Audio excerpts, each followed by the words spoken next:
Hi everyone, आज का हमारा टॉपिक है प्रिज्म। तो पहले जानते हैं प्रिज्म क्या है। प्रिज्म एक ट्रांसपेरेंट मटेरियल से ट्रायंगुलर बनी हुई शेप होती है, यानी कि अगर उसका एरिया ऑफ क्रॉस सेक्शन अगर आप देखेंगे तो वो आपको ट्रायंगुलर दिखाई देगा और जो मटेरियल जिससे वो बना हुआ है वो ट्रांसपेरेंट होता है, यानी कि वो लाइट को अपने अंदर से रिफ्रैक्ट होने देता है और उसके पास दो रिफ्रैक्टिंग एजेस होती हैं। वैसे तो उसके पास 5 प्लेन सरफेस होते हैं, लेकिन हम 2 को ही कंसिडर करते हैं अपने ऑब्जर्वेशन में। एक उस वाले सरफेस को जिस पर रे आकर इंसिडेंट होती है और एक दूसरा सरफेस वो जिससे वो रिफ्रैक्ट होकर बाहर जाती है। तो देखते हैं 5 सरफेसेस कैसे होते हैं। ये ट्रायंगुलर शेप है। एक सरफेस ये है, दूसरा सरफेस ये है, तीसरा सरफेस ये है, चौथा इसके सामने वाला यहाँ पर और 5वां सरफेस ये। तो ये triangular area of cross section होता है प्रिज्म के पास, और उसका अगर डायग्रामेटिक रिप्रेजेंटेशन आप अगर देखें तो वो इस तरीके से होता है।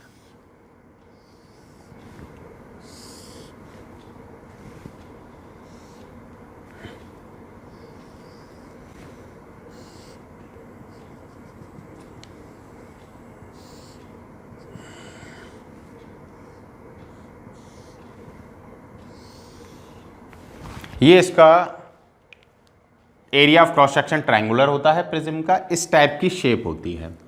ये जो एज है यहाँ पर जिस पर रे आएगी और एक सरफेस पर इंसिडेंट होगी, इनको हम रिफ्रैक्टिंग एजेस कहते हैं, यानी कि जहाँ पर रे आएंगी और रिफ्रैक्ट हो जाएंगी, इनको ये दोनों रिफ्रैक्टिंग एजेस हैं। ये जिस तरफ से हम प्रिज्म को रखते हैं वो उसका बेस कहलाता है। दोनों सरफेसेस, दोनों रिफ्रैक्टिंग एजेस एक दूसरे के ऊपर जितना एंगल बनाकर इंक्लाइंड होती हैं वो उसका एंगल ऑफ प्रिज्म कहलाता है। उसको हम कहते हैं angle of prism. Angle of prism यानी कि ये प्रिज्म का एंगल है जिस पर उसकी खुद की रिफ्रैक्टिंग एजेस जो हैं एक दूसरे के इंक्लाइंड हैं। तो प्रिज्म में हमने देखा इसके पास रिफ्रैक्टिंग एजेस हैं। अब रिफ्रैक्टिंग एजेस पर क्या होगा, एक तरफ से रे आएगी और दूसरी तरफ से रे बाहर जाएगी, यानी कि एक तरफ एक इंसिडेंट रे होगी और दूसरी तरफ रिफ्रैक्टेड रे होगी और उस रे में कुछ डेविएशन होगा। तो हम एक रिलेशन डिराइव करेंगे जो होगी angle of prism, angle of incidence और एंगल ऑफ डेविएशन, इन तीनों के आपस में रिलेट करेगी। उस डेरिवेशन को हम ड्राइव करें। ड्राइव करने से पहले हम इसका एक डायग्रामेटिक रिप्रेजेंटेशन बनाते हैं कि किस तरीके से ये हो रहा है।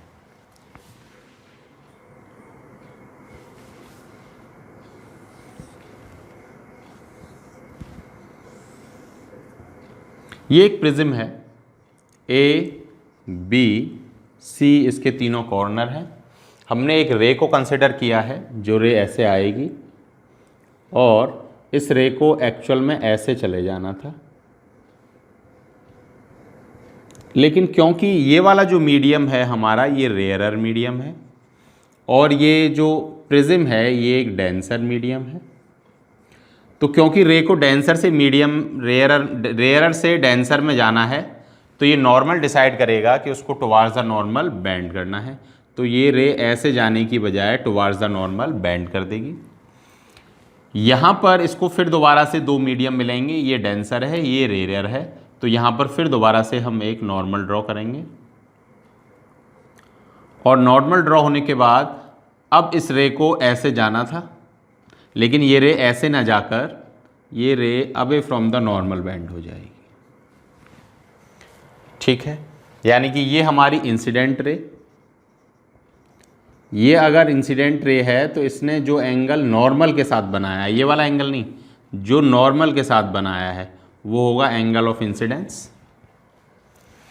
जब ये रे जा रही थी और ये रे अपने एक्चुअल पाथ से इतना डेविएट कर गई तो ये हो जाएगा एंगल ऑफ डेविएशन, यानी कि del 1। नॉर्मल के साथ ये रिफ्रैक्टेड रे जो एंगल बनाएगी ये कहलाएगा एंगल ऑफ रिफ्रैक्शन, यानी कि R1। इस रे को अगर हम इस तरफ से भेजते, यहां से अगर हम इस रे को भेजना स्टार्ट करते तो ये रे ऐसे जाना चाहती, लेकिन ये रे ऐसे जाने की बजाय क्या हो जाती, डेविएट हो जाती। तो ये क्या हो जाता, एंगल ऑफ डेविएशन 2। ये क्या हो जाता, एंगल ऑफ रिफ्रैक्शन 2। ये क्वांटिटीज हमें मिलती।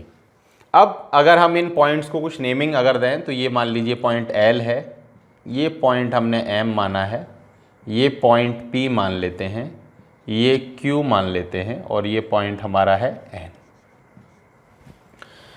अब हमें एक रिलेशन निकालना है, जो रिलेशन ए यानी कि इस एंगल ऑफ प्रिज्म, इस एंगल ऑफ इंसिडेंस और इस डेविएशन का रिलेशन दिखा सके।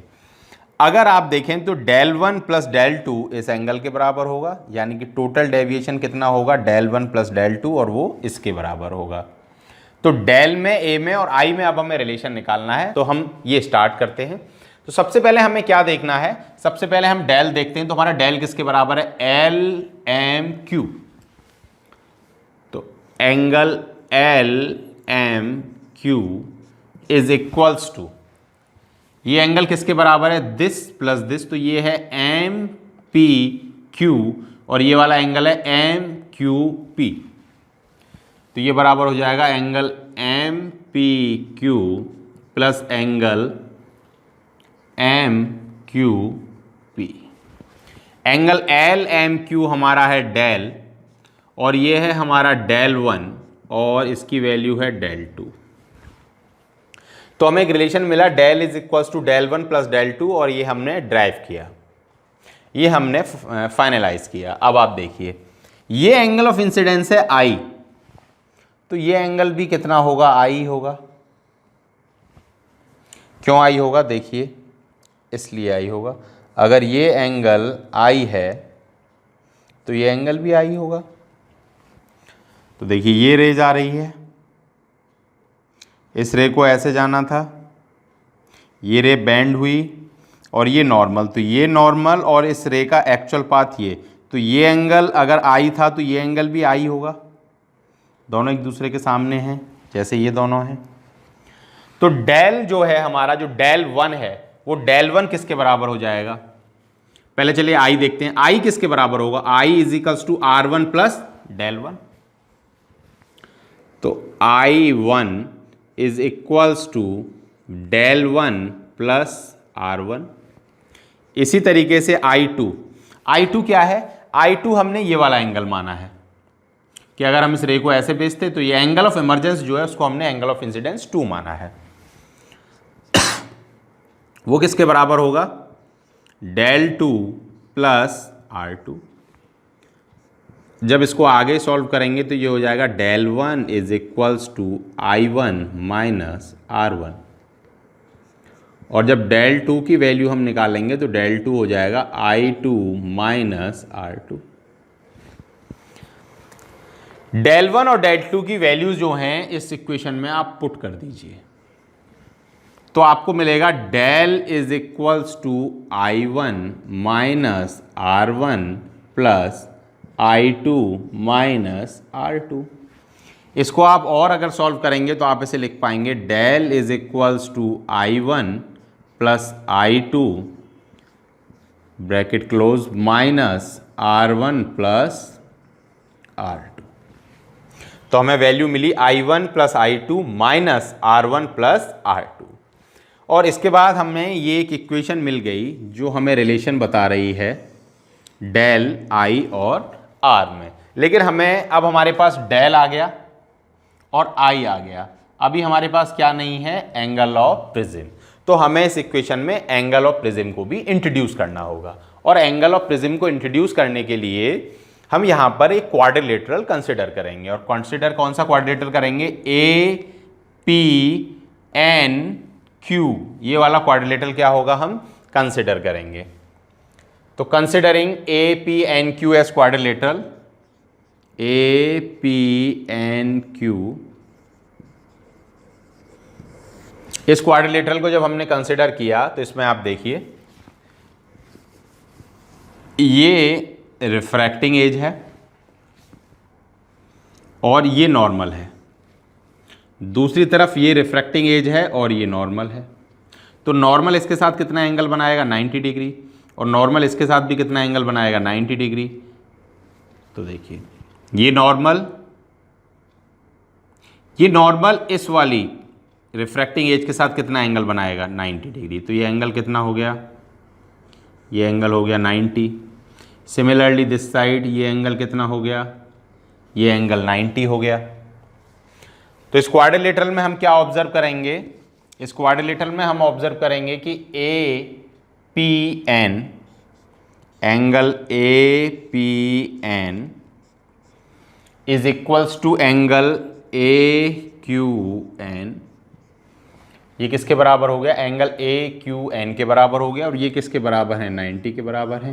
तो 90 प्लस 90 कितना हो गया? 180। यानी कि this angle plus this angle, इन दोनों का सम कितना हो गया? 180। क्वाड्रिलेटरल के सभी एंगल्स का सम कितना होता है? 360। 360 में से 180 माइनस कर देंगे तो बचेगा कितना? 180। यानी कि this angle plus this angle, ये दोनों कितने हैं? ये दोनों मिलकर 180 बनाएंगे। यानी कि angle P A Q plus angle Q N P,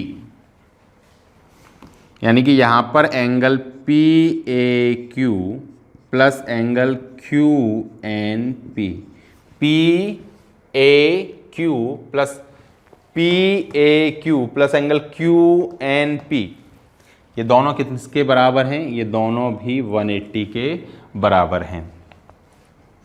तो यहां से अगर हम एंगल देखें तो क्यू एन पी कितना हो जाएगा? एंगल क्यू एन पी हो जाएगा 180 minus angle P A Q. ये जो पी ए क्यू है ना, ये क्या है? ये पी ए क्यू तो एंगल ऑफ प्रिज्म है हमारा, यानी कि ये एंगल ए। तो पी ए क्यू की जगह हम क्या रख सकते हैं? यहां पर हम रख सकते हैं ए। तो हमारी जो इक्वेशन है वो क्या हो जाएगी? वो इक्वेशन हमारी हो जाएगी angle Q N P, angle Q N P is equals to 180 minus A. ये हमें इससे मिल गया। अब हम ये वाला ट्राइंगल कंसिडर करेंगे, Q N P. Considering triangle Q N P, considering triangle Q N P. देखिए ट्राइंगल के सभी एंगल्स का सम 180 के बराबर होता है। तो R1 plus R2 plus angle P N Q,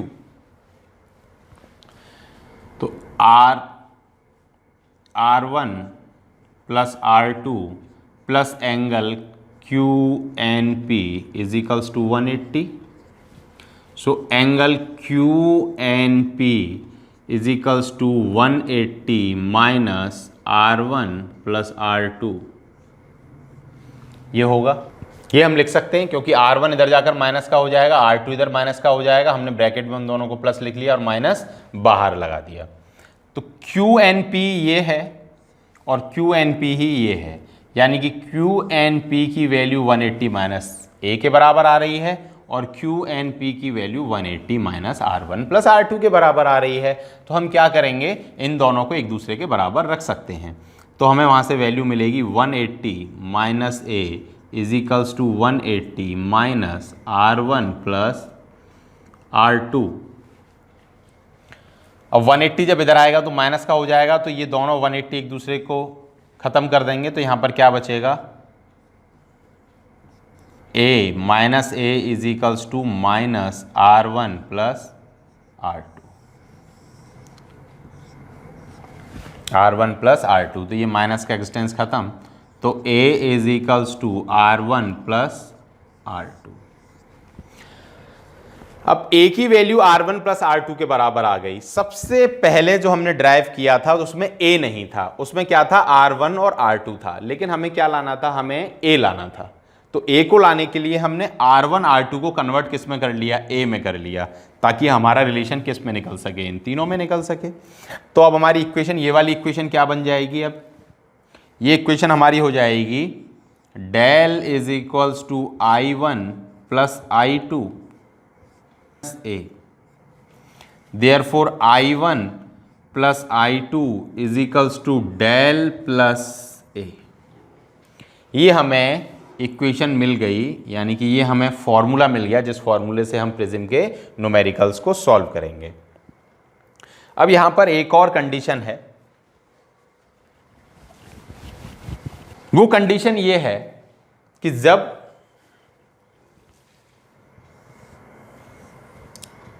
इस प्रिज्म में आने वाली जो रे है, अगर वो बेस के साथ पैरेलल हो जाती है, यानी कि ये दोनों पैरेलल हो जाती हैं, तो एंगल ऑफ रिफ्रैक्शन और जो angle of incidence and angle of emergence दोनों एक दूसरे के बराबर हो जाते हैं। यानी कि I1 is equals to I2 is equals to I हो जाएगा। तो इस वाली कंडीशन में जब इस फॉर्मूले को फर्दर सॉल्व करेंगे तो इस वाली कंडीशन में ये फॉर्मूला क्या हो जाएगा, 2I is equals to del plus A, I is equals to del plus A upon 2। ये फॉर्मूला बहुत सिंपल है, लेकिन न्यूमेरिकल करते वक्त हम इसको भूल जाते हैं कि डेल प्लस ए क्यों होगा ये। तो ये हमें याद रखना है, ये भी एक फॉर्मूला है, लेकिन ये कब लगेगा, जब एंगल ऑफ इंसिडेंस और एंगल ऑफ इमरजेंस दोनों क्या हो जाएं, एक दूसरे के बराबर हो जाएं। और इस कंडीशन में क्या होता है, ये जो डेल है ना, ये डेल मिनिमम हो जाता है, यानी कि एंगल ऑफ डेविएशन बहुत कम हो जाता है। तो एंगल ऑफ डेविएशन जब बहुत कम हो जाता है तो उस एंगल ऑफ डेविएशन कम के लिए एक स्पेशल ग्राफ है जो हमारे सिलेबस में है, और वो हमें बताता है relation between angle of incidence and deviation. अब हमने क्या किया, यहाँ पर तो हमारा डेल चल रहा है यानी एंगल ऑफ डेविएशन, यहाँ पर हमारा एंगल ऑफ इंसिडेंस है। हमने आई की कुछ वैल्यू रखी यहाँ पर 10, 20, 30, तो हमने देखा हमारा डेविएशन वाई पर यहाँ आ गया 10, 5, 4 जो भी था। हमने आई को थोड़ा सा बढ़ाया तो हमने देखा कि हमारा जो आई है वो जो एंगल ऑफ डेविएशन है वाई यहाँ आ गया। हमने आई को और बढ़ाया तो हमारा एंगल ऑफ डेविएशन यहाँ आया, आई को और बढ़ाया तो हमारा एंगल ऑफ डेविएशन यहाँ आया। हमने जब इन सब डॉट को एक दूसरे से लिंक किया तो हमने ऑब्जर्व किया कि कुछ ग्राफ हमें इस तरीके का मिला है। इस ग्राफ की स्पेशलिटी ये है कि ये फ्री हैंड से ड्रॉ होता है, आप इसे स्केल से ड्रॉ नहीं कर सकते, यानी कि यहाँ पर आप पॉइंटेड कर्व नहीं बनाएंगे, यहाँ पर आप फ्री हैंड वाला कर्व बनाएंगे इस तरीके से, तभी ये ग्राफ सही होगा। इस ग्राफ को हमने क्योंकि डेल मिनिमम दिखाने के लिए बनाया है, तो आपको स्पेशली एग्जाम में ये बताना होगा कि ये वाला जो पॉइंट है ये आपको मिनिमम डेविएशन बता रहा है। अगर आप ऐसा नहीं करेंगे तो मार्क्स शायद नहीं मिलेंगे, ठीक है। तो आपको ये याद रखना है। सबसे पहले हमने क्या किया, सबसे पहले हमने प्रिज्म लिया, उस प्रिज्म में हमने एंगल ऑफ डेविएशन देखा, तो फिर हमने डेल 1 प्लस डेल 2 किया, तो हमारा डेल आ गया। अब हमें आई को इंट्रोड्यूस कराना था, तो हमने डेल को आई के फॉर्म में जो है ब्रेक किया, तो हमने देखा I1 is equals to del 1 plus R1, तो डेल 1 हो जाएगा हमारा I1 माइनस R1। इसी तरीके से हमारा I2 is equals to del 2 plus R2 था, तो डेल 2 हमारा हो जाएगा I2 माइनस R2। इनको जब और ज़्यादा सिंप्लीफाई किया तो डेल 2 हो जाएगा I2 माइनस R2। जब हमने इनको डेल के बराबर रखा तो I1 minus R1 plus I2 minus R2, और सिंप्लीफाई करने का हमें वैल्यू मिली I1 plus I2 minus R1 plus R2।